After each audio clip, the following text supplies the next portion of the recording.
Welcome back to Animo Life. Ada sebuah penelitian menarik pada tahun 1998 yang dilakukan oleh Profesor Claudia M. Muller mengenai motivasi manusia. Profesor Claudia mengumpulkan sejumlah grup anak kelas 5 SD dan menyuruh mereka untuk mengerjakan beberapa puzzle yang lumayan susah. Setelah anak-anak tersebut selesai mengerjakannya, Profesor Claudia berkata, "Wah, kalian semua hebat," tanpa mempedulikan hasil pekerjaan mereka. Setelah itu, Claudia membagi grup tersebut menjadi dua. Claudia berkata pada grup yang pertama, "Kalian bisa mengerjakan ini karena kalian sudah bekerja keras." Sedangkan pada grup kedua, Claudia berkata, "Kalian bisa mengerjakan ini karena kalian pintar dan berbakat." Perbedaannya hanyalah di kata kerja keras dan berbakat. Tapi apa dampaknya? Setelah itu, Claudia pun menyuruh anak-anak ini untuk mengerjakan 3 puzzle tambahan lagi dengan tingkat kesulitan yang berbeda-beda. Ada yang gampang banget, ada yang medium, dan ada yang benar-benar susah. Ternyata, anak-anak yang dibilang pintar dan berbakat cuma mau mengerjakan puzzle-puzzle yang mudah saja. Mereka bahkan gak tertarik buat mencoba puzzle yang susah dan gak mau cari solusi untuk menyelesaikan puzzle-puzzle yang lain. Ini tanda-tanda level motivasi yang rendah. Dan yang lebih parah, waktu ditanya sama Claudia, "Gimana? Seneng gak ngerjain puzzle-nya?" Mereka semua setuju kalau mereka gak enjoy ngerjain puzzle-nya dan benci pengalaman tersebut. Gimana dengan grup yang satu lagi? Sebaliknya, mereka yang dibilang bisa karena bekerja keras malah mulai mengerjakan puzzle dari yang susah terlebih dahulu. Gak cuma itu, mereka bahkan berusaha buat ngerjain ketiga puzzle tersebut. Ini adalah tanda level motivasi yang tinggi. Dan waktu ditanya apakah mereka senang ngerjain puzzle tersebut, mereka semua ngerasa senang dan enjoy ngerjainnya. Apa yang bisa kita dapat dari penelitian ini? Ada sebuah konsep yang disebut sebagai locus of control, atau bahasa Indonesianya, lokus kendali. Locus of control dapat diartikan sebagai seberapa percaya diri kita terhadap kendali yang kita miliki atas hal-hal yang terjadi di hidup kita. Pusing, kita pakai contoh aja. Di percobaan tadi, anak-anak yang dibilang pinter dan berbakat mempunyai lokus kendali eksternal. Mereka percaya bahwa seberapa bagus hasil pekerjaan mereka bergantung dari hal-hal yang ada di luar kendali mereka.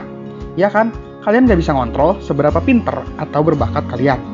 Nah, anak-anak yang dibilang berhasil karena bekerja keras, mereka memiliki lokus kendali internal, di mana mereka percaya bahwa hasil yang mereka dapatkan berasal dari hal-hal yang bisa mereka kendalikan, yaitu kerja keras mereka.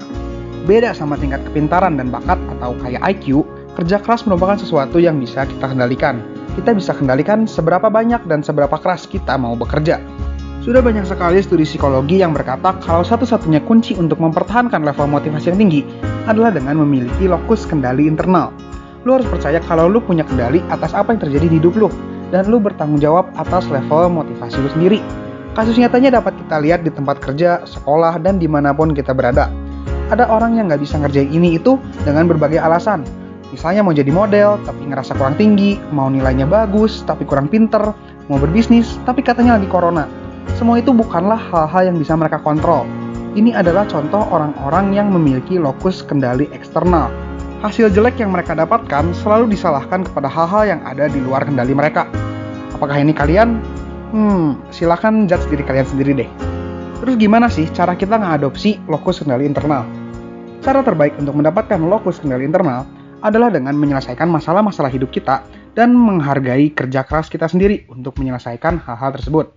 Misalnya, buat kalian yang selalu ngerasa nggak nyenyak setelah bangun tidur, kalian ngelakuin research tuh di internet dan dapat info di mana sleep quality atau kualitas tidur dapat diperbaiki dengan jemuran di pagi hari, download filter blue light di HP, dan olahraga yang rutin. Maka kualitas tidur pun akan membaik. Terus kalian coba tuh semua hal tersebut, dan ternyata bener, kalian jadi lebih gampang tidur dan bisa bangun dengan badan yang lebih segar. Setelah ngelakuin ini, kalian harus bilang dalam hati kalian sendiri, "Wow, gue bisa tidur lebih nyenyak karena usaha gue sendiri." Mulai bangun mindset di mana kalian memiliki kendali atas hal-hal yang terjadi dalam hidup kalian. Jangan terlalu percaya pada takdir, tapi buatlah takdir diri kalian sendiri.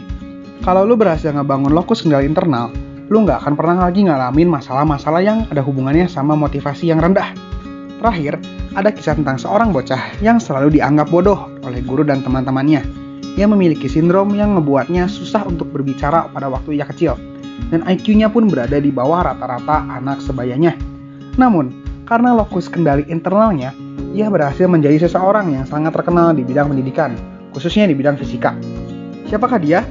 Albert Einstein, penemu teori relativitas dan salah satu jenius ternama dunia. Thank you guys for watching. Stay healthy and stay productive.